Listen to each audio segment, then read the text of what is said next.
Okay, so today we're going to be talking about syntax. First, we're going to start off talking about the definition. We're going to talk about how syntax must connect to the author's purpose, or it's one of those things that you don't even really have a good understanding of if you can't connect it to the author's purpose. And then we're going to talk through some examples. Okay, so the definition of syntax. Syntax is basically the organization of words and punctuation to help create greater meaning. And so everything is basically syntax, just like kind of like everything is diction. You know what I mean? Like everything is a word choice. Everything is also an organizational choice. But some people are making organizational choices because they've been told that's what to do. And some people, really great writers, make organizational choices because it helps to inform their audience, and it actually helps to get their point across. And so basically how you put the words together is what syntax is. Now, to give you a little bit of a better understanding, think of syntax like the bricks in a building. So if you are building a building, just like if you're writing an essay, you are trying to build this thing. You're trying to get this idea across. However, how you build it is completely up to you, whether one brick goes over here or over here, what you use to put them together. That would be like the punctuation if the bricks are the words. It's really helpful for me, at least, to think through syntax in terms of like how the essay is built. Literally word by word, punctuation by punctuation, all of that and how that goes together is the syntax. Just like if you were building a building instead of an essay, the bricks would be the syntax. Okay, so a couple quick examples of things that you want to look for when you're actually looking for syntax. How long the sentence is actually a big indicator of what a choice might be for the author. A longer sentence tends to be something that is basically kind of dragging on for a reason. And we'll see in a couple of the examples later on why you might want to make a sentence drag on. Shorter sentences generally mean that something is important.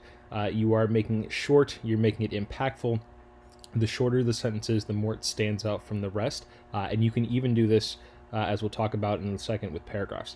However, that's not it. You could also talk about punctuation choices. Sometimes, whether you use an exclamation point, whether you use a period, whether you use a comma, whether you choose to use a semicolon or a colon, all of those are choices, and they may indicate something that the author is trying to get across. Similarly to sentences, though, how long your paragraphs are matters. If you've got 3 really long paragraphs and then a paragraph that's just one sentence, that sentence is going to be standing out much more just organizationally, because you're going to see exactly how important that author thought it was.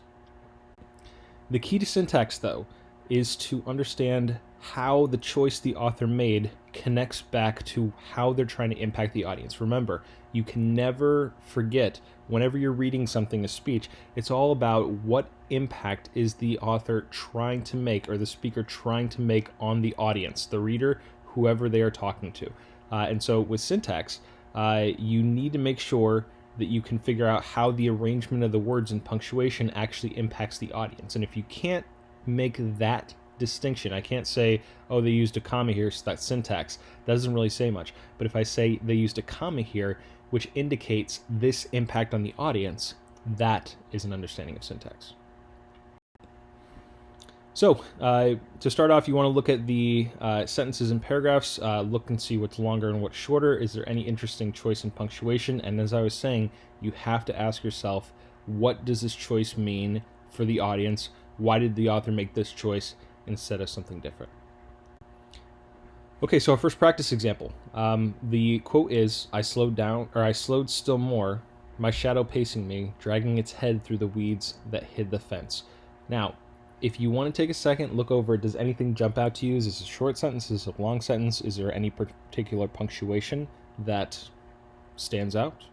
Go ahead and pause the video and take a look if you want a little bit more time.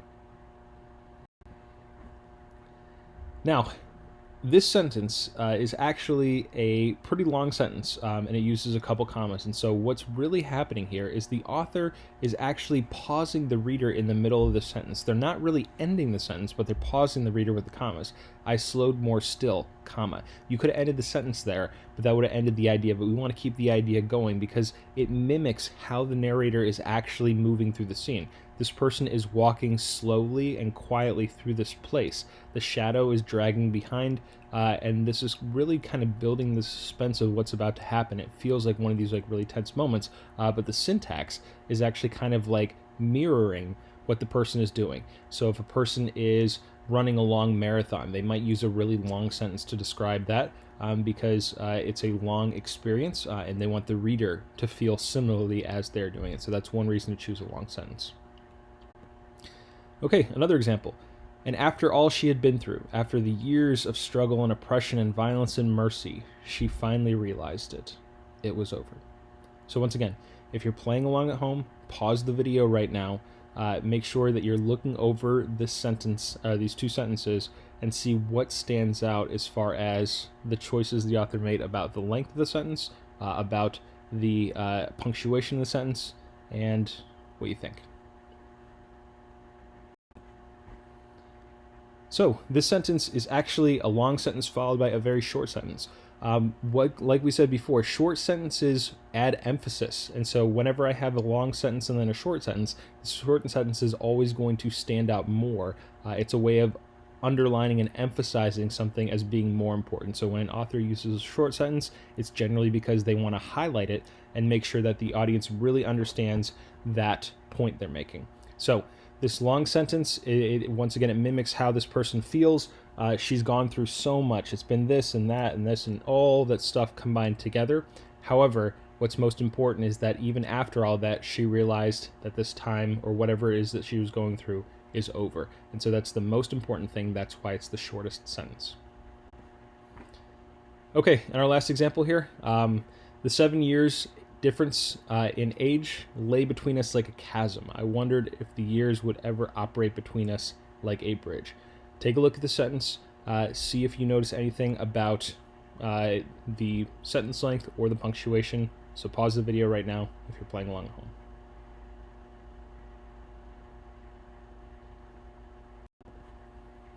Okay, so even though this is a long sentence, the sentence doesn't actually mimic anything. You could say that the 7 years could mimic how long the sentence is, and that would not be a bad idea. Actually, you could highlight that and say that. However, for me, the thing that stands out most is actually the interesting punctuation choice they made. You could have usually used a period there, but rather than using a period, the author uses a colon to connect the ideas, because the sentence doesn't actually end.